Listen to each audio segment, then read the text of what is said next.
আসসালামু আলাইকুম। আজকে আপনাদের জন্য নিয়ে এসেছি চিকেন কাবাব। এটা কিন্তু গরুর মাংস দিয়েও করা যায়। আমি চিকেন দিয়ে করেছি। তো খুব সহজে আজকে আপনাদেরকে তৈরি করে দেখাবো। আশা করছি আপনাদের ভালো লাগবে। তো চলুন শুরু করি আজকে রান্না। প্রথমে এখানে আমি 1 কাপ বুটের ডাল নিয়ে নিয়েছি। ডালটা আমি সারা রাত ভিজিয়ে রেখেছিলাম। আপনারা চাইলে 3 থেকে 4 ঘন্টা ভিজিয়ে রাখতে পারেন। তো এরপর এখানে একটা প্যানে ডালটা আমি খুব ভালোভাবে ধুয়ে পরিষ্কার করে এর মধ্যে নিয়ে নিচ্ছি।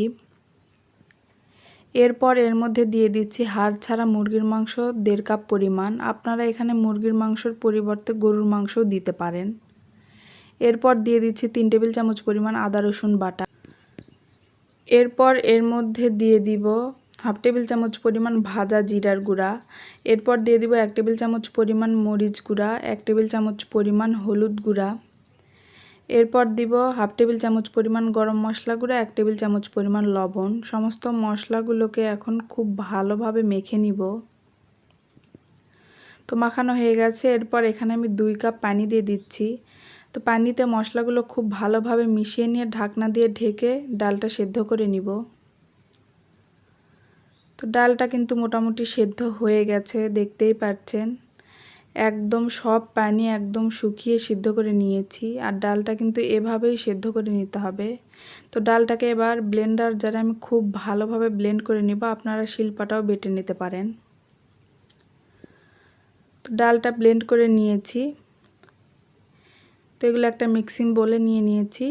এরপর এর মধ্যে দিয়ে দেবো হাফ কাপ পরিমাণ পেঁয়াজ কুচি। পেঁয়াজ কুচিটা হাফ কাপের থেকে একটু বেশি আছে।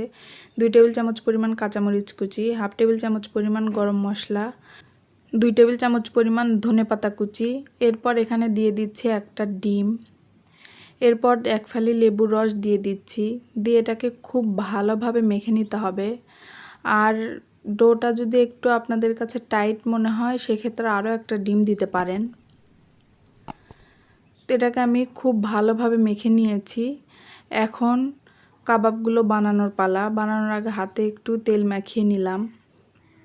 এরপর সামান্য হাতের তালুতে নিয়ে এভাবে ঘুরিয়ে ঘুরিয়ে হাতের তালুর মাঝ বরাবর চাপ দিয়ে বানিয়ে ফেলব।